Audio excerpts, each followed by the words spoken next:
Toujours sur cette thématique équilibre entre bien vivre et défis climatiques, avec la question quelle stratégie gagnante pour des bâtiments sains, résilients et durables. On a parlé dans un premier temps de comment mieux intégrer les enjeux de santé dans les bâtiments, et là on va venir avec deux retours d'expérience qu'on a jugés inspirantes. Un projet de surélévation d'un immeuble de logement avec Didier Mignery, qui est ici sur l'estrade, qui est architecte de l'agence UpFactor, mais ce n'est pas qu'une agence d'architecture, il nous le dira. Et puis Marie-Catherine Chazot, directrice pôle produit architecture de Cogedim, qui nous parlera de la mise en œuvre des 10 engagements santé et bien-être de Cogedim. Donc voilà, Didier Mignery, voilà, vous pouvez venir au centre du plateau pour nous présenter un petit peu ce projet de surélévation. Moi, ce que j'avais noté, c'était que c'était un petit projet de 2 logements sur une petite copro de 6 à Malakoff. C'est bien ça, j'ai bien pris les bonnes notes. Expliquez-nous un petit peu ce que c'est qu'UpFactor, parce que vous n'êtes pas que, je le disais, spécialiste de la surélévation. Je crois que vous faites aussi du logiciel. Vous allez nous dire ça en quelques minutes, et puis après nous présenter très concrètement ce projet, puisqu'on a parlé de bien vivre et de défis climatiques. Et là, il y a un projet très concret qui a été construit. Voilà, là, on n'est plus dans le Yaka Faucon. On a quelque chose qui a pris forme. Je vous laisse pour une petite quinzaine de minutes. Super, bah écoutez, merci beaucoup. Merci à Velux, en tout cas, de nous donner la parole, nous donner l'opportunité, en tout cas, de parler de cette démarche. Alors effectivement, UpFactor, donc je suis Didier Mignery, je suis architecte de formation. Vous l'avez dit, architecte, pas que, effectivement, puisque j'agis au sein d'UpFactor, qui est une entreprise qui a décidé de travailler sur l'identification des potentiels de surélévation des bâtiments au sein des métropoles et des villes. On a pour habitude, nous, de parler de foncier aérien, voilà, et de révéler ce foncier à la vue de tous, et notamment de tous les opérateurs. Alors, comment on s'y prend chez UpFactor? Donc, on a bien sûr l'expertise architecturale, technique, d'ingénierie du bâtiment, et on l'a complété d'un outil donc, logiciel qui permet d'identifier à grande échelle les potentiels de surélévation. Cet outil, il utilise la data, hein, donc c'est un outil qui s'appelle UpFactor GeoService, qui permet de faire ce dont on rêvait depuis longtemps. Alors, à la fois côté opérateur, je pense immobilier, mais aussi côté praticien, hein, c'est-à-dire de faire le delta entre les hauteurs de l'existant et l'application des règles d'urbanisme. Et dire comment finalement, en faisant le delta entre les deux, on est capable d'identifier partout où il reste des mètres carrés à construire. Cette démarche nous permet, de détecter, bien sûr, de sélectionner les opportunités de projet, notamment en faisant le croisement entre les datas énergétiques des bâtiments, les étiquettes des bâtiments et aussi les modes de propriété, et puis l'application des règles et ainsi les opportunités de projet. On fait ainsi de la mesure de surface constructible et on peut ainsi faire ce genre de choses. C'est-à-dire qu'on identifie à grande échelle, partout où il reste des mètres carrés à construire, à l'échelle d'un territoire, d'un patrimoine, mais aussi à l'échelle, on verra après, d'un bâtiment plus précisément. Petite intro sur le sujet, pourquoi? Parce qu'on voit que l'interface, et ce qu'on a écouté auparavant, notamment sur les conforts des bâtiments, l'interface de la toiture est essentielle comme premier, quelque part, tampon face au confort en fait, et à l'habitabilité du bâti. Et en fait, quand on travaille sur ces sujets de surélévation, de densification douce, entre guillemets, c'est de travailler effectivement sur cette interface-là.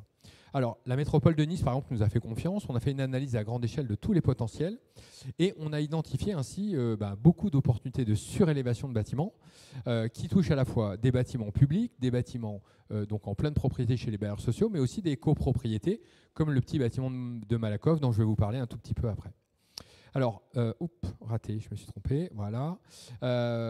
Quand on parle surélévation, on parle bien sûr toiture, et naturellement, quand on parle toiture, on parle patrimoine. Et donc, la question, notamment à Nice, qui est une ville extrêmement patrimoniale, avec 2 secteurs protégés, sous, on va dire, la juridiction de l'architecte des bâtiments de France, se pose la question de dire comment on intègre valorisation des droits à construire, mais également respect du patrimoine et surtout développement de projets en respect du patrimoine. Et donc, on a travaillé avec l'architecte des bâtiments de France, après avoir fait la cartographie de tous les potentiels de surélévation. On lui a montré, et notamment dans tout le secteur protégé, on a découvert que sur les 130 immeubles surélevables, on pouvait en faire un peu plus de la moitié. L'autre moitié était difficile à opérer au niveau de l'appréciation patrimoniale, mais que le reste était très intéressant à développer. Et donc, avec son accord, on a identifié tout un tas d'opportunités où on pourrait bâtir dans les combles, bâtir sur les toits, et ainsi construire, créer des mètres carrés sur le toit de ces bâtiments, tout en respectant l'intégration patrimoniale dont l'architecte des bâtiments de France est le garant. Alors, à l'échelle d'un territoire comme une ville, comme la ville de Nice, c'est un peu plus de 500 projets. Alors, initialement, on avait détecté 5000 bâtiments surélavables. Pour vous donner un peu l'impact, c'est vraiment beaucoup. Sur ces 5000, ont été sélectionnés 500 projets prioritaires dans lesquels on fait à la fois de la densification sur le toit des bâtiments de logements sociaux, des copropriétés, on y reviendra, mais également des bâtiments publics. Et là, ce qui est intéressant, c'est qu'on voit que l'enjeu, c'est d'aller mobiliser ces mètres carrés pour financer la rénovation du bâti en dessous. On le verra dans l'exemple. Et ça, c'est extrêmement intéressant. Vous voyez, à l'échelle d'une métropole comme Nice, c'est 265 millions d'euros. Ça correspond peu ou prou à 10 années de ce que pourrait mettre la collectivité au titre de l'accompagnement au financement de la rénovation énergétique des copropriétés. Donc c'est assez instructif de voir que finalement il y a des mannes qui peuvent être exploitées en valorisant ces droits à construire nouveaux. Alors, si on fait un petit focus sur la copropriété, on va descendre, vous voyez, petit à petit vers notre sujet. Le sujet de la copropriété, c'est un sujet majeur qui est peu exploité par les grands opérateurs immobiliers, parce que complexe, parce que de petite taille, parce que propriété morcelée, et qui fait face pourtant à une énorme complexité face à la rénovation notamment énergétique, avec un nombre de passoires énergétiques, notamment en Île-de-France, très important. Alors, nous, on aime bien travailler avec nos partenaires, sont les syndics de copropriété, où on analyse, comme on analyse à l'échelle d'un territoire, d'une ville, finalement les règles d'urbanisme, on analyse le patrimoine des gestionnaires de copropriété pour les aider à dire, partout où vous avez des mètres carrés à construire, vous pouvez essayer de les valoriser pour aider vos copropriétaires ainsi à financer les travaux qui sont juste en dessous. Et ainsi participer à toute la démarche de densification douce en créant notamment, non pas 50, 60, 100 logements comme les grands opérateurs immobiliers ont l'habitude de faire, mais plutôt de travailler sur des toutes petites unités de 2, 3, 4, 5, mais qui finalement sont sont nombreuses, très nombreuses voire, et qui permettent de faire accepter ce phénomène de densification, puisqu'on y reviendra, mais c'est vrai qu'aujourd'hui, ce phénomène de densification douce dans les villes est acceptable quand on ne le voit pas. Et donc, c'est un peu ce que je vais vous montrer dans l'exemple ensuite.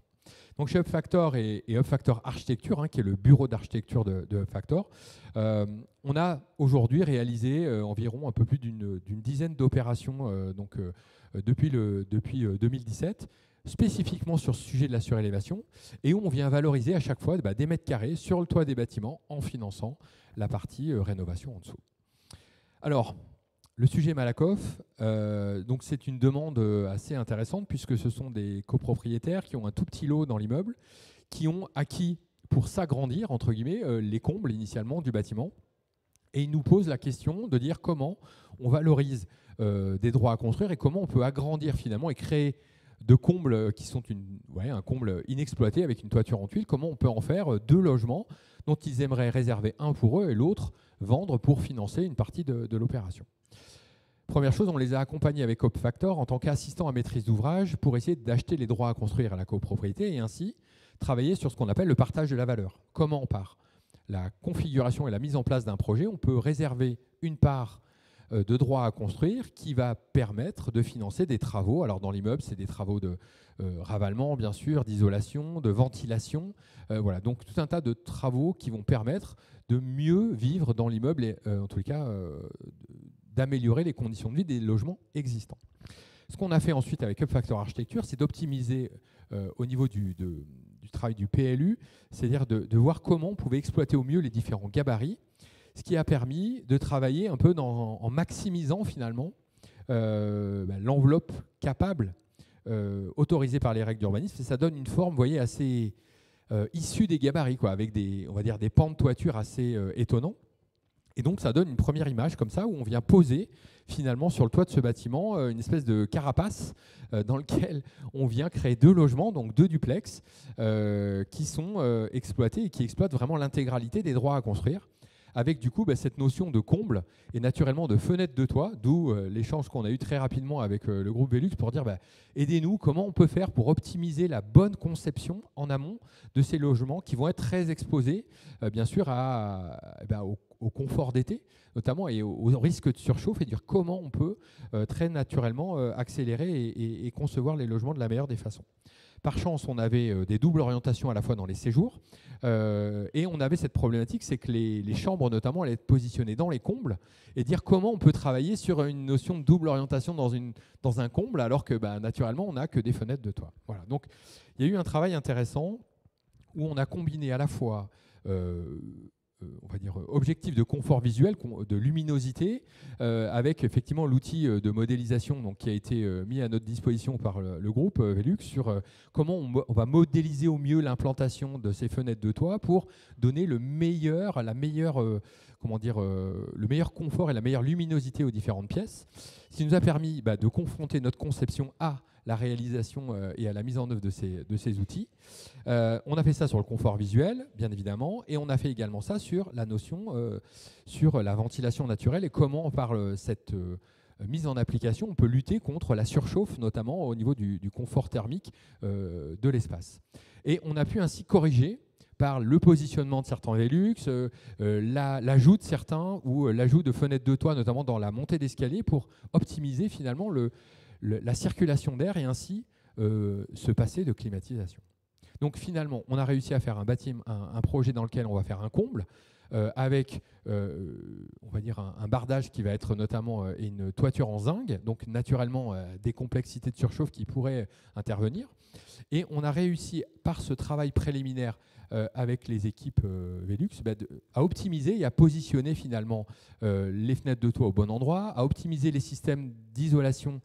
On va y venir, c'est que notamment on a travaillé donc avec un système de construction bois qui a été entièrement préfabriqué. Donc là, on est en construction en bois massif, donc pour avoir le maximum d'inertie. Là aussi, essayer de lutter au maximum sur cet effet pour améliorer le confort d'été, travailler avec ce qu'on appelle une isolation en sarking, donc par l'extérieur, y compris sur la toiture, de manière à créer une espèce de coque qui permette vraiment de protéger l'espace intérieur de la surchauffe d'été, qui, je ne vous cache pas, vraiment l'enjeu majeur des surélévations dans l'optimisation. Ça nous a permis donc de travailler notamment sur sur un projet qui a été, je ne vous cache pas, un de nos premiers projets réalisés, vraiment une démonstration, et où on montre finalement qu'on peut transformer des combles qui étaient inexploités pour financer des travaux sur un bâti existant. Qu'en travaillant même à petite échelle, on peut faire des objets très qualitatifs en ayant beaucoup d'attendus, c'est-à-dire des attendus de biosourcés, on est en bois, on est en bois massif, des attendus de confort, bien sûr intérieur et notamment thermique, mais aussi de luminosité, en valorisant ainsi tous les outils qui sont à notre dispo et surtout en allant chercher des compétences à des endroits spécifiques. Alors c'est vrai que grâce à cet échange et ce partenariat avec le groupe Velux, on a pu effectivement travailler sur ces points-là et pour aboutir finalement à un projet très qualitatif où les gens ont été extrêmement satisfaits finalement du produit et qui a été pour nous un vrai tremplin. Alors modulo de logement, c'est vrai, c'est pas avec ça qu'on va sauver la crise du logement, mais ne pas le regarder aujourd'hui serait peut-être une erreur, sachant que des projets comme ça, il y en a partout. Et il y en a même beaucoup. Donc l'équation économique, je vois certains acteurs dans la salle qui commencent à s'intéresser à ce sujet et qui disent, voilà, c'est ce genre de projet qu'on veut faire. C'est en multipliant les acteurs qui s'intéressent à la petite échelle qu'on va ainsi mutualiser et essayer de généraliser cette nouvelle façon de construire la ville sur la ville. C'est vraiment ça, là, on est vraiment dedans. Et en faisant ce qu'on appelle la densification douce, qui, je ne vous cache pas, on n'a pas eu de recours sur le permis de construire. En fait, les gens n'ont même pas vu qu'il y avait un projet de construction à cet endroit-là. Donc voilà, c'est une véritable opportunité et on est très heureux ainsi de promouvoir cette démarche à différentes échelles, comme je l'ai dit, et en montrant par l'exemple de belles réalisations. Voilà, merci beaucoup. Très bien, merci Didier Menuary.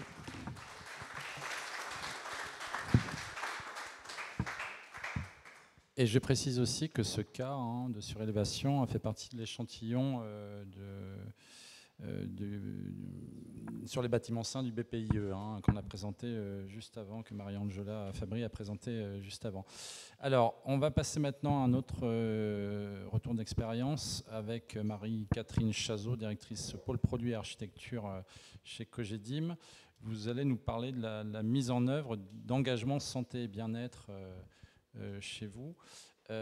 Moi, on avait calé cette table ronde et je vous avais demandé, alors ça va être plus cher, et puis avec des appartements plus petits, parce que généralement quand c'est mieux, c'est plus cher et plus petit. Et vous m'aviez dit non, pas du tout. L'idée, c'est pas ça du tout. Voilà, alors confirmez-moi. Vous m'avez dit, et même plus beau. Voilà, alors dites-nous quels sont ces engagements. Je crois que c'est parti au départ d'une enquête auprès des utilisateurs, et puis après vous avez posé un petit peu les engagements qui, je tiens à le préciser, porteront sur 100% de votre production neuve. Porte déjà. Alors dites-nous tout ça, expliquez-nous. Bonjour à tous et à tous. À vous. Merci à Velux pour cette invitation et merci pour toutes ces belles présentations. J'arrive après et beaucoup de choses ont été dites. J'espère que je ne vais pas répéter les choses que vous avez déjà entendues. Donc, chez Cogedim, nous avons mis en place en 2021, juste après le Covid, des 10 engagements sur le bien-être et la santé et sur l'éco-responsabilité. Alors, ce n'est pas des sujets sur lesquels on ne travaillait pas déjà. On travaillait déjà sur le confort d'été, sur la qualité de l'air bien avant. Ça va peut-être mieux comme ça. Mais après le Covid, toutes ces questions ont été mises en avant encore plus et nous avons eu besoin de regrouper ces différents engagements pour les rendre encore plus impactants. En parallèle, nous avons mené une enquête auprès d'Opinionway et ça me fait plaisir de voir que l'enquête que vous avez menée cette année a des résultats tout aussi identiques que ceux qu'on avait menés il y a 3 ans maintenant. Et je vais vous donner quelques-uns de ces chiffres de cette enquête. Donc, avec Opinionway, nous avons enquêté auprès de 3000 Français qui habitent aussi bien dans le neuf que dans l'ancien, aussi bien dans des maisons que dans des appartements, en leur demandant quel rapport entre la santé et leur logement. Et la prise de conscience est forte de l'impact du logement sur la santé des gens, puisque 83% des interrogés ont dit que leur logement a un impact important sur leur santé. 72% évidemment disent que la crise a renforcé ce sentiment, bien évidemment. Quand on parle de santé, et si on se réfère à la définition de l'OMS sur la santé, c'est un état de santé complet, aussi bien physique, mental que social. Et quand on a posé la question aux Français sur ce côté de la santé, le côté social est revenu très en avant. Et c'est assez intéressant de voir que, effectivement, la santé physique, tout le monde se dit que la qualité de l'air va avoir une importance sur la santé physique. Le côté mental, le fait de ne pas entendre ses voisins, peut-être va permettre de dormir plus facilement et d'avoir un meilleur confort et un meilleur état physique mental. Mais le côté social est revenu très très souvent auprès de ces personnes que nous avons interrogées. Pour moi, c'est quelque chose de très nouveau. Être le bien vivre ensemble, le bien vivre dans sa copropriété, s'entendre avec ses voisins et tous les éléments que nous allons pouvoir mettre en place aujourd'hui pour pouvoir faire en sorte qu'on s'entende mieux avec ses voisins, qu'on vive mieux ensemble et peut-être que même le Covid, au lieu de le vivre comme on l'a vécu il y a quelques années tout seul dans son coin, si malheureusement ou si on venait à avoir un autre événement de la sorte, le vivre ensemble et partager ensemble, ça sera, je pense, quelque chose sur lequel on aura gagné. Donc 9 personnes sur 10 reconnaissent que la qualité de leur logement a une influence sur leur santé.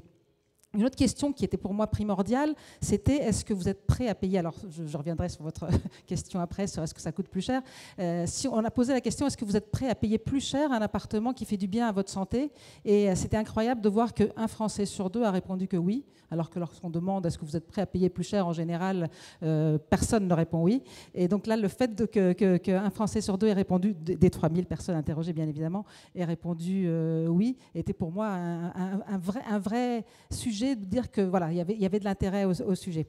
Et un Français sur 2 est amené à déménager pour avoir un appartement plus en adéquation avec ces sujets de santé.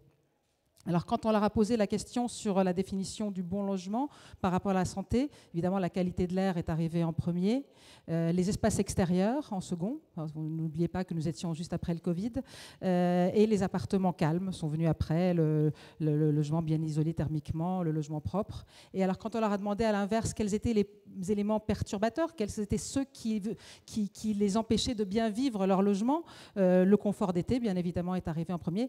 Le confort d'hiver aussi, parce que comme je vous l'ai dit, nous avons interrogé aussi bien des gens dans l'ancien que dans le neuf. Alors dans le neuf, le confort d'hiver est quelque chose qui est plus rentré dans les normes aujourd'hui et on a moins de soucis de confort d'hiver. Par contre, dans l'ancien, le confort d'hiver reste aussi un problème, un sujet sur lequel il faut travailler énormément. Le bruit vient également parmi les éléments perturbateurs. Et dernière slide qui est importante aussi, c'est quand on demande à ces personnes interrogées quels sont pour eux les acteurs qui doivent intervenir sur ce sujet de la santé du logement. Bien évidemment, les professionnels de l'immobilier que nous sommes viennent à 49% au devant de la scène, mais ils estiment qu'à 30%, les habitants eux-mêmes doivent être acteurs de ce bien-être et de cette santé. Et c'est très important, et c'est sur les conclusions que je vous donnerai de nos engagements, le fait que les personnes soient acteurs des solutions qu'on va mettre en œuvre est primordial pour nous. Alors, quels sont ces engagements qu'on a pris en 2021 ? Donc, il y a 10 engagements, 6 qui ont plus trait à la santé et au bien-être et 4 autres plus à l'éco-responsabilité. Nous avons la qualité d'air. Je vous ai illustré quelques-unes des engagements. Pour la qualité de l'air, ce que nous avons mis en avant, c'était des vitrages oscillobattants dans toutes les chambres. Alors, certes, la qualité de l'air, la qualité de nos VMC a été renforcée, donc, et la VMC, mais aussi les vitrages oscillobattants. Ça paraît simple, mais ça permet aux personnes qui ont peur, qui ont des problèmes de sécurité, de pouvoir ouvrir et de partir et de laisser ouvertes les fenêtres de façon plus aisée. Nous avons renforcé également les conduits de VMC avec une meilleure étanchéification de ces conduits.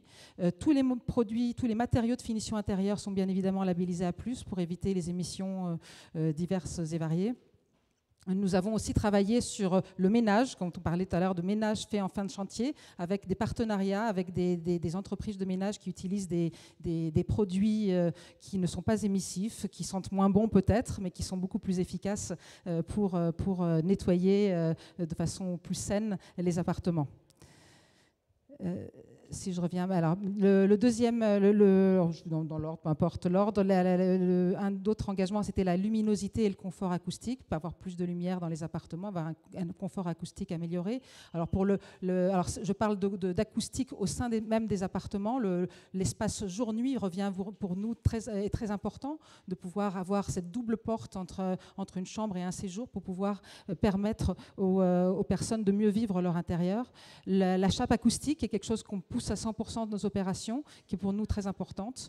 Les espaces extérieurs pour tous les appartements. Nous étions engagés sur 100% des appartements à partir de pièces avec un espace extérieur. C'est ce que nous avons fait. D'ailleurs, même plus de 60% de nos studios ont un espace extérieur, mais pas n'importe quel espace. Cet espace doit être vécu comme une pièce à vivre extérieure, avoir une profondeur de plus d'1,40 m de profondeur, une surface d'au moins 10% de la surface de l'appartement. Si vous avez 3 pièces de 60 m², minimum 6 m² d'espace extérieur. Voilà, c'est le fait de pouvoir avoir cette pièce en plus qui pourra être utilisée. Le confort d'été, bien évidemment, on s'était engagé à devancer la réglementation RE 2020 pour pouvoir apporter un confort d'été supplémentaire à nos appartements. Et nous avons mis en place, je dois avoir une slide qui explique, voilà.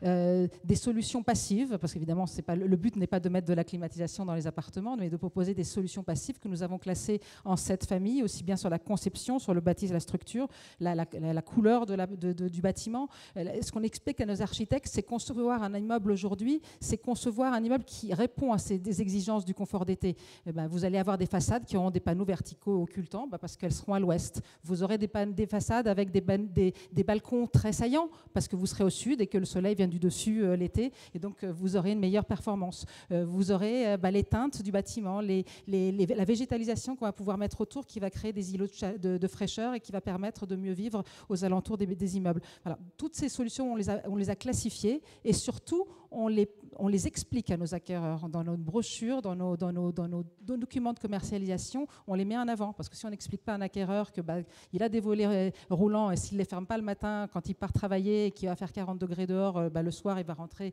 son appartement sera une cocotte minute. S'il les ferme, ça sera beaucoup mieux. Donc toutes ces façons qu'on va avoir à leur expliquer comment ils vont pouvoir mieux vivre leur appartement. Une machine à laver, on la met systématiquement aujourd'hui dans une salle de bain, parce que maintenant avec les cuisines ouvertes, un lave-linge dans une cuisine ouverte sur un séjour, ça produit de la chaleur. C'est pas forcément très efficace pour le confort d'été. Les appartements bio-orientés, bien évidemment.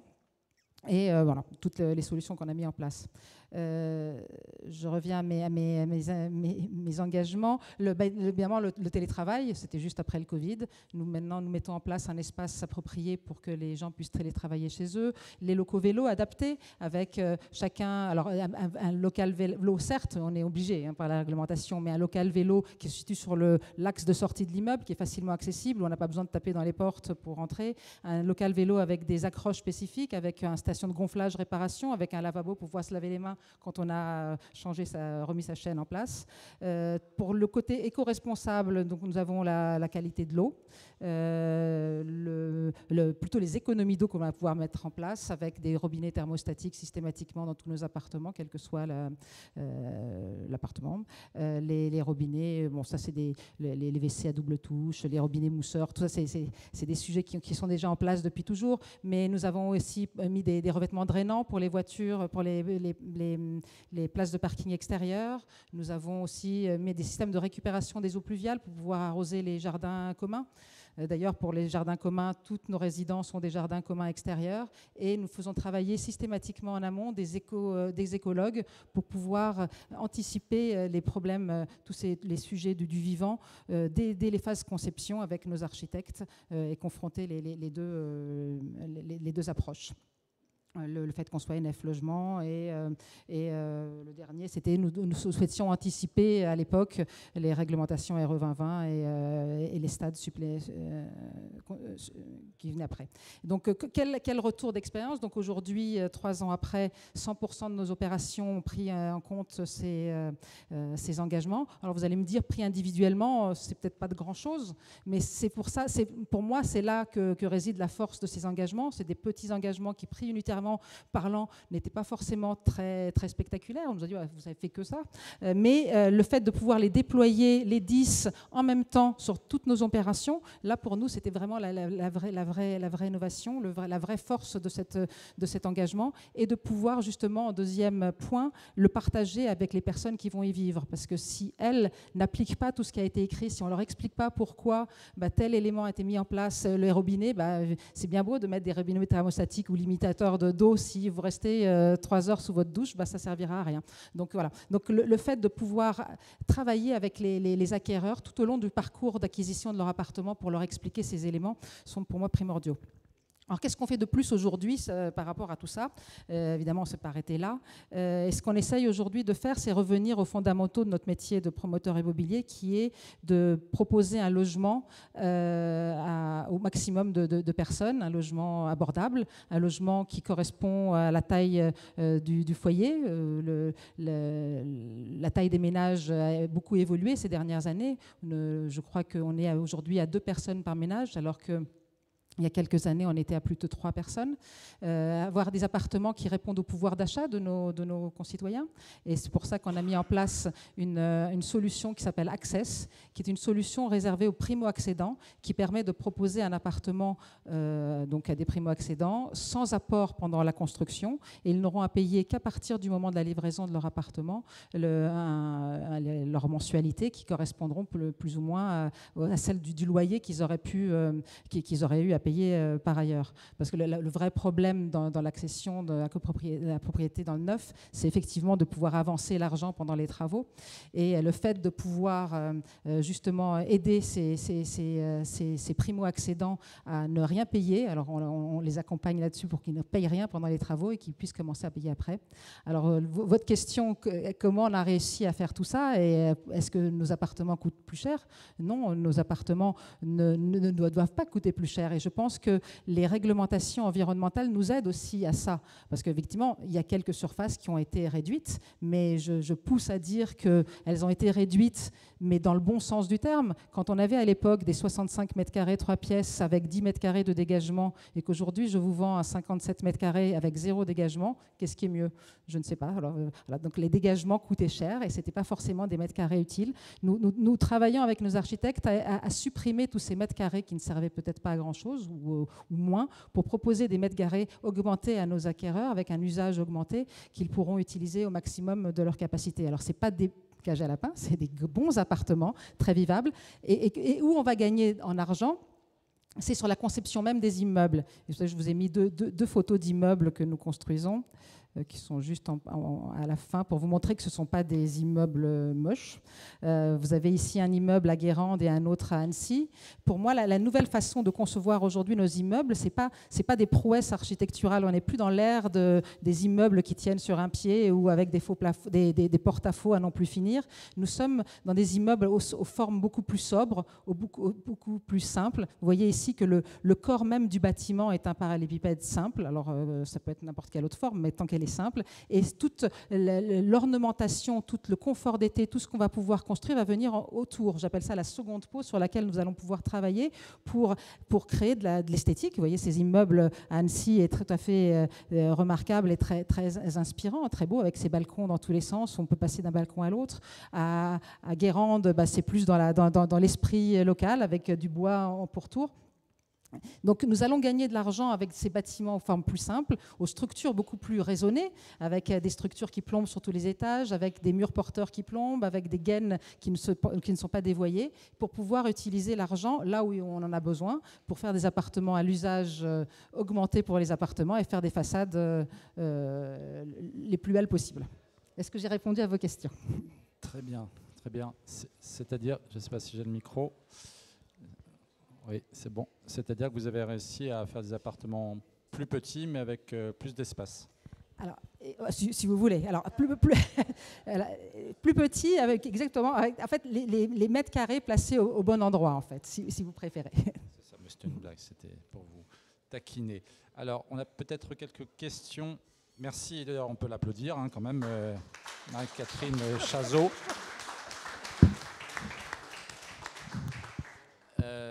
Quelques questions dans la salle. Normalement, il y a un petit micro qui se promène. On devrait, voilà, si quelqu'un a un petit commentaire à faire, une explication. Pardon? Oui, vous aviez été très clair, oui. Pas de questions. Il y a un monsieur là-bas, voilà. Vous vous présentez, s'il vous plaît. Monsieur Bernard Agence Qualité Construction. C'est une question pour Factor. Vous avez montré avec votre start-up les cartes que vous avez faites pour estimer le potentiel de surélévation. Ce sont des données qui sont publiques ou des cartes privées? Alors, c'est des potentiels qui appartiennent aux collectivités. C'est-à-dire que nous, on est copropriétaire de la data, puisqu'on génère ces relevés pour les collectivités locales qui en font un usage dans le cadre de leurs plans locaux d'urbanisme. Voilà, donc vous pouvez vous rapprocher d'eux et je pense que dans les travaux de la QC, il n'y aura pas de problème pour les partager, je pense. Voilà.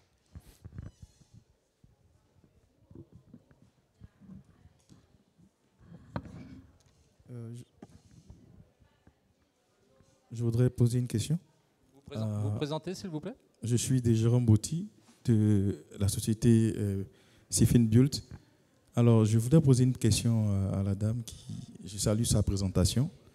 Et ma préoccupation, parce que lorsque je l'écoutais, je me suis rendu compte qu'elle a mis un peu l'accent sur la gestion des espaces. Alors, je dis peut-être n'importe quoi, mais cas pratique, vous avez une superficie de 2700 mètres carrés. Et il vous est demandé de faire des appartements R+1. Combien d'appartements vous pouvez mettre sur cet espace en tenant compte d'une restauration pour personnes? Puisque nous sommes dans le domaine de l'immobilier, des maisons d'hôtes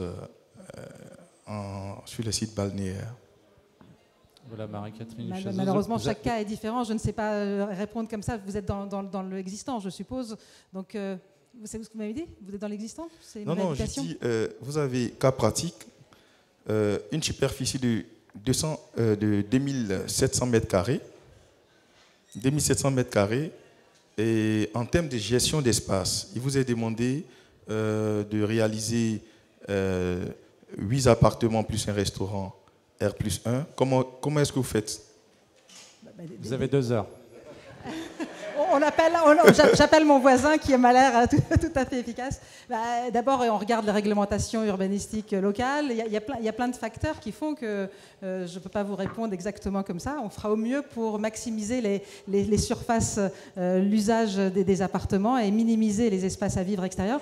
Mais je disais aussi tout à l'heure que les espaces à vivre qui ne sont pas à l'intérieur des logements ne sont pas à minimiser tant que ça, parce que c'est ces espaces qui vont créer le lien social entre les personnes qui vont habiter dans votre résidence et qui vont permettre de mieux vivre ensemble. Et donc je pense qu'aujourd'hui, le travail que vous allez mener à l'extérieur des appartements est aussi important que celui que vous allez mener dans les appartements. Donc il ne faut pas négliger, il ne faut pas essayer de construire le maximum de mètres carrés coûte que coûte.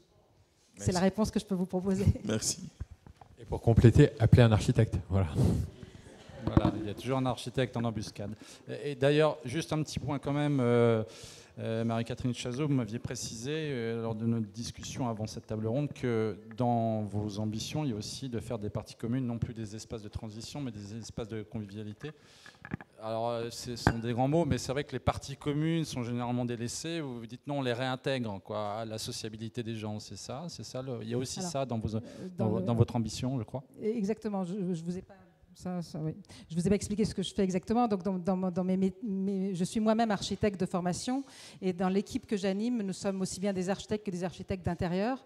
Et chaque opération que j'anime est travaillée par les architectes intérieurs de mon équipe pour justement créer des espaces communs, alors que ce ne soit pas des espaces de transition. Un couloir, un hall d'entrée d'immeuble n'est pas qu'un espace de transition qui permet de passer de l'extérieur à l'intérieur de l'appartement. C'est vraiment des espaces à vivre dans lesquels on va trouver des banquettes aujourd'hui, des miroirs, qui sont traités comme avec les codes de l'hôtellerie. Alors aujourd'hui, vous dire que ça marche très bien de créer des espaces à vivre communs en France, je ne peux pas vous dire que ça marche super bien. Mais dès qu'il y a un espace commun qui est mis en place dans une copropriété, quelques années après, il est vendu. Mais en créant des espaces, des couloirs de distribution, des halls d'entrée plus généreux, là, ils ne peuvent pas être vendus, on commence déjà à travailler sur ce lien social qui va pouvoir être mis en avant dans les résidences, en créant des décorations spécifiques, très sympathiques, très à l'écoute des gens qui vont vivre à l'intérieur, mettre des œuvres d'art aussi. C'est tous les sujets sur lesquels nous essayons de travailler pour mieux vivre dans nos immeubles. Très bien, Marie-Catherine Chazot, merci. Une question encore peut-être pour conclure? C'est bon. Alors, on me dit qu'on n'a plus le temps de toute façon. Alors, vous pouvez rester là si vous n'avez pas trop de choses, ce qui m'étonnerait beaucoup. Et on va appeler en grand témoin pour conclure cette table ronde sur l'équilibre entre bien vivre et défis climatiques. Je vais appeler Rachel Shermain, qui est directrice de l'Alliance HQE-GBC. Ne partez pas, ça peut être intéressant quand même. Voilà.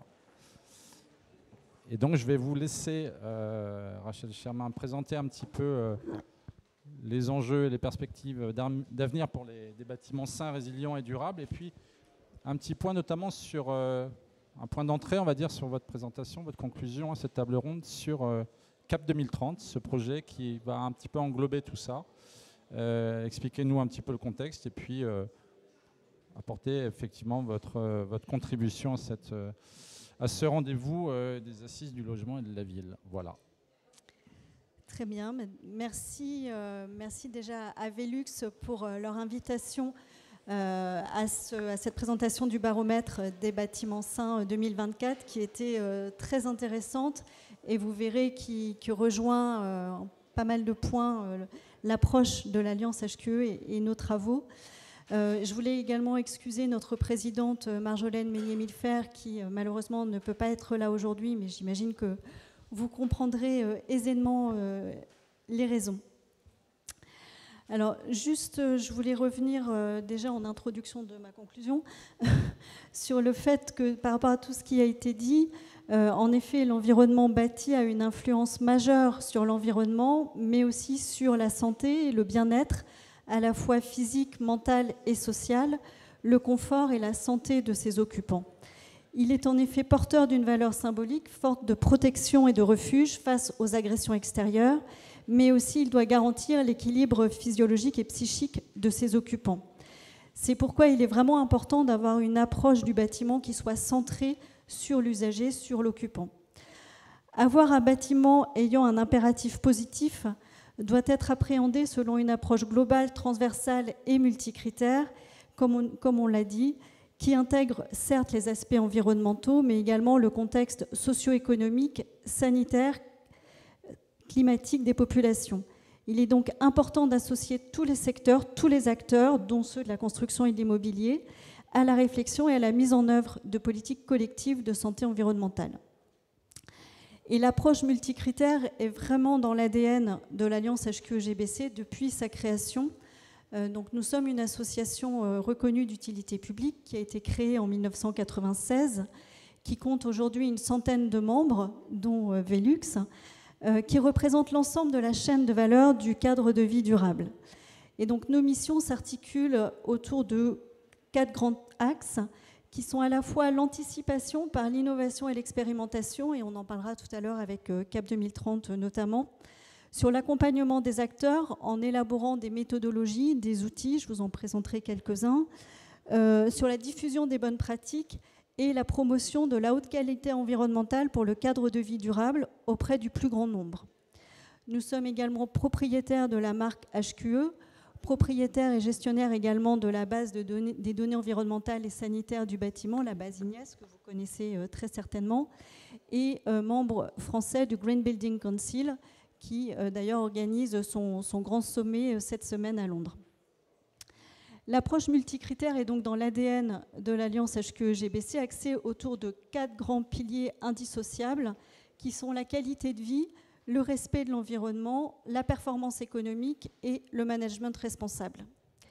Nous avons élaboré notamment un cadre de référence du bâtiment durable, HQE, qui propose, à travers d'une approche transverse et multicritère du bâtiment durable pour tous, d'aborder de nombreux indicateurs d'une manière globale, d'arbitrer leurs éventuelles contradictions, de trouver le meilleur compromis entre les enjeux de transition environnementale, les objectifs fonctionnels d'usage et les contraintes réglementaires. L'individu, qu'il soit occupant, usager ou riverain, est au cœur de l'engagement autour de la qualité de vie qui prend en compte des enjeux comme des lieux de vie plus sûrs qui favorisent la santé, des espaces agréables à vivre, pratiques et confortables, la qualité d'usage grâce à des services qui facilitent le bien vivre ensemble. Il encourage également à maîtriser les nuisances, assurer la qualité sanitaire de l'air intérieur, prendre en compte la qualité de l'air extérieur, garantir la qualité sanitaire de l'eau distribuée dans le bâtiment, par exemple. Ce cadre de référence prend en compte également les enjeux de résilience face au changement climatique. Et il a d'ailleurs été également la base de la mise en place des référentiels pour les certifications HQE. Nous avons également, toujours sur le sujet du bien-être et du confort, élaboré un certain nombre d'outils, de protocoles autour de la qualité de l'air intérieur, et notamment des protocoles de mesure de la qualité de l'air intérieur, un pour les bâtiments neufs ou rénovés à réception et un autre pour les bâtiments en exploitation, afin de s'assurer que les actions mises en œuvre lors de la construction, la rénovation ou la gestion du bâtiment garantissent une bonne qualité de l'air. Et donc, pour en revenir à la question concernant le projet CAP 2030, en effet, l'approche holistique est également au cœur de ce projet, d'une envergure vraiment importante, tant par son ambition que par les acteurs engagés dans ce projet. Donc, c'est un projet qui est géré, je dirais, par un GIE, un groupement d'intérêt écologique, au sein duquel se trouve l'Alliance HQE-GBC, mais aussi le collectif Effinergie et le collectif des quartiers, démarches et bâtiments durables. Également avec le soutien du CSTB, le soutien du plan bâtiment durable, de la DHUP et de l'ADEME. Et donc l'objectif, c'est d'aller au-delà de l'ARE 2020 en construisant, en co-construisant, je dirais même, avec plus de 1000 participants, donc autant dire qu'il y a beaucoup d'engouement de la part des acteurs de la construction autour de ce projet, un cadre commun de référence qui viendra préfigurer là où les futures réglementations environnementales autour de 9 thématiques, donc le carbone, le mesure de la performance, l'énergie et les réseaux, la QEI, on en reparlera un petit peu après, l'eau, l'économie circulaire, la biodiversité, l'adaptation au changement climatique et le low-tech. Et ce cadre commun de référence se voudra être un dispositif lisible, accessible, utilisable librement par tous, transparent, évolutif et adaptatif, avec éventuellement des ajustements territoriaux qui pourront être proposés. Ce cadre commun de référence viendra proposer des indicateurs. Et en fait, c'est une sorte de bac à sable, comme on l'aime l'appeler, pour travailler sur ces futures réglementations environnementales et surtout s'y préparer en participant à leur élaboration. Concernant le calendrier, donc les travaux techniques ont été lancés début octobre 2023. Là, nous sommes en train de finaliser les livrables intermédiaires qui feront l'objet de premiers tests qui permettront ensuite d'affiner ces livrables qui seront ensuite agrégés pour construire ce cadre commun de référence, la première version en tout cas d'ici la fin de l'année. Et ce cadre commun de référence donnera lieu à des expérimentations plus larges pour une deuxième version de ce cadre commun d'ici fin 2025. Alors pour en revenir à la QEI, quelques mots dans le cadre de ce projet CAP 2030. Donc en effet, la qualité de l'environnement intérieur comprend, en tout cas également dans ce projet, 4 composantes principales qui sont l'environnement thermique, la QAI, l'environnement acoustique et l'environnement lumineux. Et donc actuellement, nous sommes en train d'élaborer une sorte d'état de l'art de toutes les normes, les référentiels, les méthodes, les réglementations, les indicateurs existants qui viennent ensuite nourrir de manière pertinente un socle de base pour déterminer les indicateurs qui seront retenus pour l'évaluation de la QI à différentes étapes de la vie du bâtiment. Mais comme on le disait tout à l'heure, la construction neuve ne représente qu'une petite partie du parc bâti. Et tout l'enjeu se trouve évidemment sur la rénovation. Alors certes, la rénovation énergétique permet non seulement de faire baisser les factures énergétiques et de lutter contre la précarité énergétique, ainsi que contre les émissions de CO2, mais elle améliore évidemment également la qualité de vie des habitants. Mais ce serait vraiment très réducteur de s'arrêter à la rénovation énergétique et il faut aller au-delà vers des rénovations globales et performantes pour permettre aux bâtiments de devenir plus sobres et durables et répondre aux problématiques de réduction de l'utilisation des matériaux carbonés, offrir une meilleure santé physique et mentale à l'usager, via la QEI notamment, offrir la possibilité d'être tourné vers des espaces végétalisés hautement qualitatifs, avoir un impact sur la biodiversité, sur l'eau, sur la consommation du foncier également. La rénovation doit être également adaptative pour intégrer le sujet de l'adaptation au changement climatique. Et donc, on espère évidemment que prochainement, on ne parlera pas uniquement de rénovation énergétique, voire de rénovation bas carbone, mais vraiment d'une rénovation multicritère, comme nous sommes passés d'une réglementation thermique dans le neuf à une réglementation environnementale.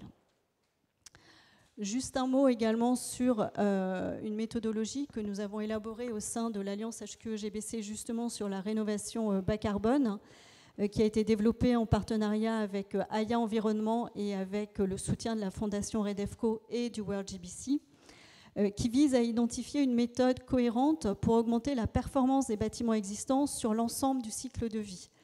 Le projet porte sur 7 cas d'études représentatifs et la méthodologie se base sur une méthode ACV qui prend en compte les produits de construction et les équipements, l'énergie, l'eau et le chantier. Mais on va plus loin également puisqu'on est en rénovation et on prend en compte, on distingue en tout cas les produits neufs, les produits conservés et les produits déposés.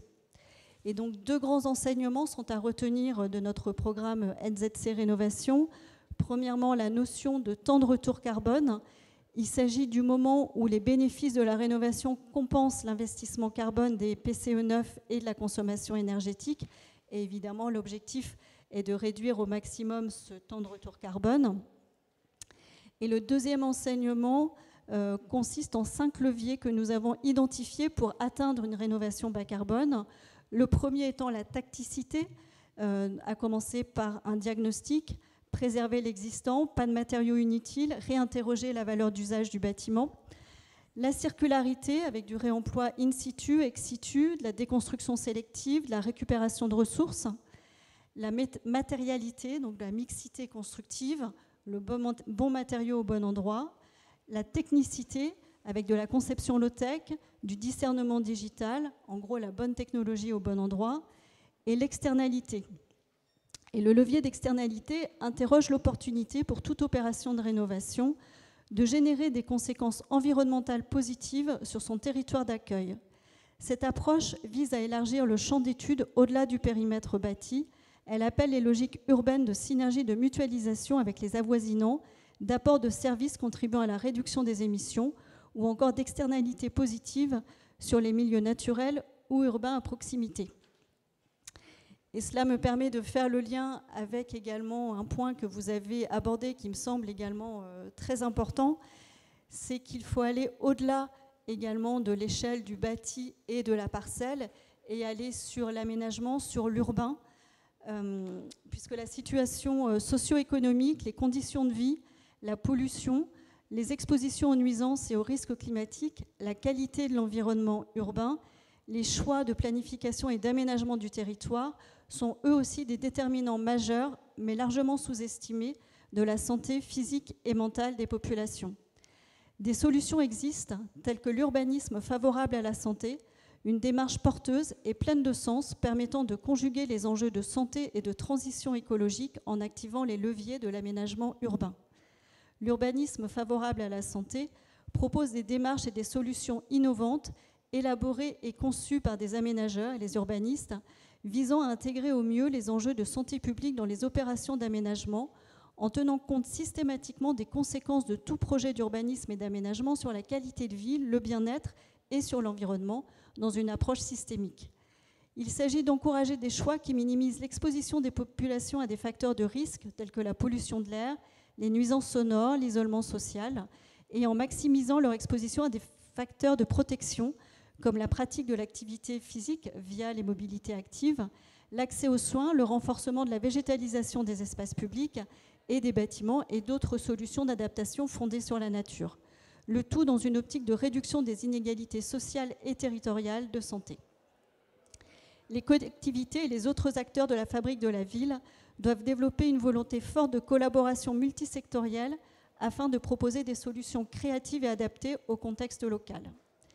Il existe un certain nombre de ressources sur le sujet, dont la publication collective du réseau bâtiment durable, que vous voyez à l'écran, dont on a été rédacteur en chef avec Ecopolis, qui a été publié fin 2023 et qui a fait l'objet d'un webinaire en février ou mars 2024.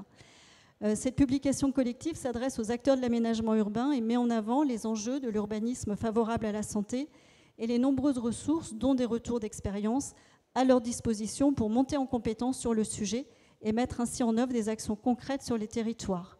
Elle contribue ainsi à inspirer et à structurer des projets d'aménagement ambitieux visant santé, bien-être, lutte contre le changement climatique et amélioration pour l'environnement dans son ensemble. Voilà. Merci à tous.